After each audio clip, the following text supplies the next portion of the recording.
Terima kasih atas kesempatan yang diberikan. Perkenalkan, nama saya Juliana Kalidu. Saya kelas B1 Ekstensi Mahasiswa Keperawatan.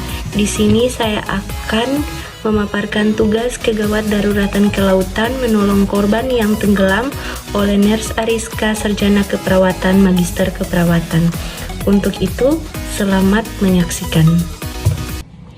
Pengertian kegawat daruratan kelautan. Gawat darurat adalah keadaan mengancam nyawa yang jika tidak segera ditolong dapat meninggal atau cacat sehingga perlu ditangani dengan prioritas pertama. Kegawat daruratan kelautan adalah kondisi di mana seseorang mengalami suatu kecelakaan atau bahaya yang terjadi saat berada di laut yang bisa mengakibatkan kecacatan dan juga dapat mengancam nyawa seseorang jika tidak ditangani secepat mungkin. Pengertian tenggelam. Tenggelam adalah proses terjadinya gangguan akibat jalan napas terendam air atau terguyur di seluruh tubuh. Kejadian tenggelam dibagi menjadi dua, yaitu tenggelam fatal dan non-fatal. Bila korban segera ditolong sehingga proses tenggelam terhenti, maka kejadian ini disebut sebagai tenggelam non-fatal. Sedangkan bila korban berakhir dengan meninggal akibat proses tenggelam, maka kejadian ini disebut sebagai tenggelam fatal. Penyebab terjadinya tenggelam: yang pertama, tidak bisa berenang. Yang kedua, mengalami serangan panik saat berada di dalam air. Yang ketiga, terjatuh atau terpeleset ke dalam tempat penampungan air. Yang keempat, mengonsumsi alkohol sebelum berenang atau berlayar. Yang kelima, menderita penyakit yang bisa kambuh ketika berada di dalam air seperti serangan jantung dan epilepsi. Yang keenam, tidak mengawasi dan menjaga anak-anak ketika berada di tempat yang rawan terjadinya tenggelam.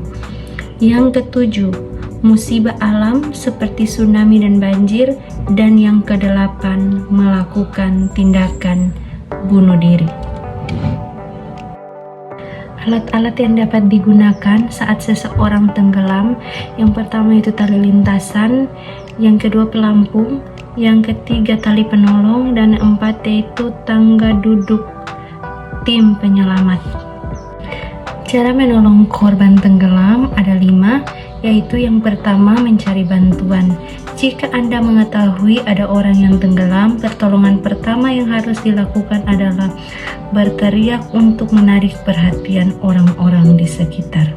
Sekalipun Anda bisa berenang, sebaiknya tidak langsung masuk ke dalam air untuk melakukan pertolongan pertama pada korban tenggelam.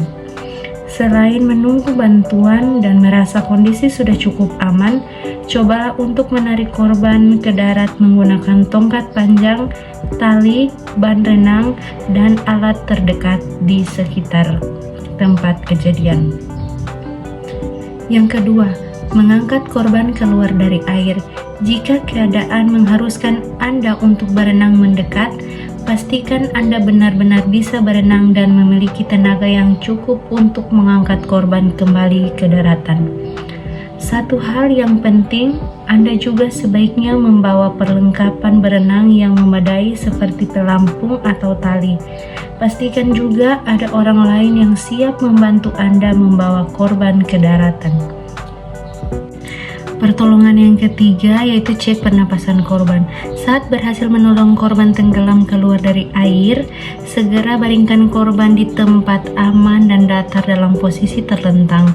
Lepas pakaian basah dan segera mungkin tutupi korban dengan baju atau handuk dan selimut hangat. Setelah itu, angkat sedikit kepalanya ke atas. Namun jika Anda mencurigai adanya cedera leher atau kepala, hindari untuk mengangkat kepalanya. Coba cek pernafasan dengan mendekati telinga Anda ke mulut dan hidung korban untuk merasakan adanya embusan udara. Perhatikan pula apakah dadanya bergerak naik atau turun untuk menandakan korban masih bernapas. Jika korban sudah tidak bernapas, cek nadinya selama 10 detik. Pertolongan yang keempat yaitu lakukan resusitasi jantung paru atau CPR dengan tangan. Jika saat diangkat ke daratan orang tersebut sudah tidak responsif dan tidak bernafas, segera melakukan tindakan CPR, kardiopulmonari resusitasi, atau yang sering kita ketahui dengan resusitasi jantung paru. Pemberian CPR sebenarnya bisa dilakukan dengan langsung memberikan tekanan pada dada tanpa terlebih dahulu memberikan napas buatan. Yang berikut, cara CPR untuk menolong orang tenggelam berusia dewasa dan anak-anak di atas 1 tahun. Yang pertama, tempatkan bagian bawah pergelangan salah satu tangan Anda di tengah dada korban dan tempatkan tangan satu lagi di atasnya. Yang kedua, tekan ke bawah sekitar 5 cm, pastikan tidak menekan tulang rusuk. Yang ketiga, lakukan 30 kali kompresi dada dan laju 100 kali kompresi per menit atau lebih. Yang keempat, biarkan dada untuk naik sepenuhnya sebelum kembali memberikan tekanan. Yang kelima, periksa apakah korban mulai bereaksi atau bernafas. Yang berikut, cara CPR untuk menolong orang tenggelam berusia anak-anak di bawah 1 tahun. Yang pertama, tempatkan 2 jari pada tulang dada. Yang kedua, tekan ke bawah sedalam 1 atau 2 cm, pastikan untuk tidak menekan ujung tulang dada. Yang ketiga, lakukan 30 kali kompresi dada dengan laju 100 kali kompresi per menit atau lebih. Yang keempat, biarkan dada untuk naik seutuhnya di antara tekanan. Yang kelima, periksa apakah korban mulai bereaksi atau bernapas.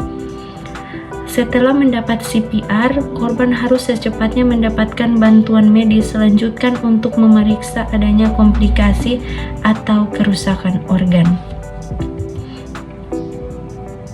Yang kelima adalah hangatkan tubuh korban. Saat korban sadar dan kondisi memungkinkan, angkat tubuhnya ke tempat kering dan hangat untuk beristirahat.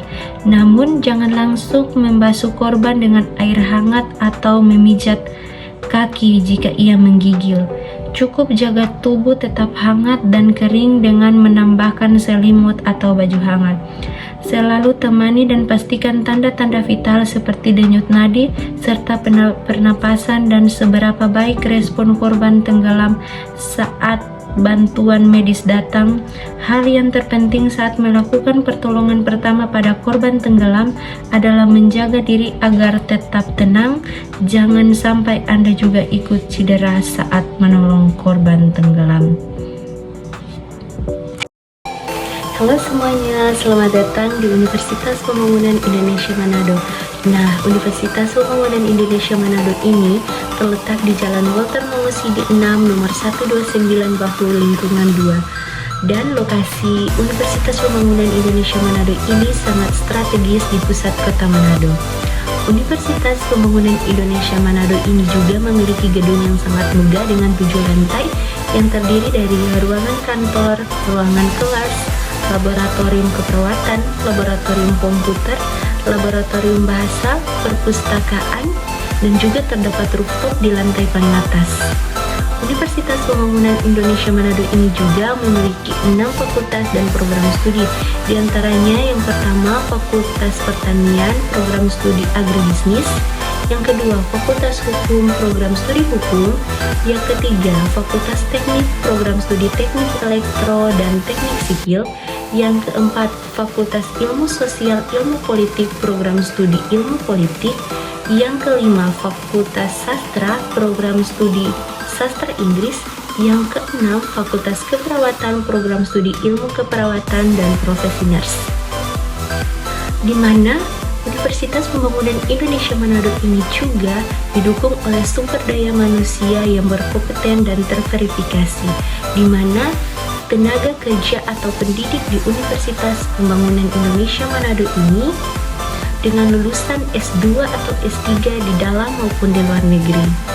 Nah, para lulusan Universitas Pembangunan Indonesia Manado ini juga sudah bekerja di berbagai daerah bahkan juga bekerja di luar negeri. Untuk itu, para putra-putri bangsa yang ingin meraih cita-cita, segera datang ke Universitas Pembangunan Indonesia Manado. Raihlah cita-citamu setinggi mungkin. Yakin dan percaya bahwa Universitas Pembangunan Indonesia Manado ini dapat menciptakan pemimpin yang baik di kemudian hari. Sampai jumpa dan terima kasih.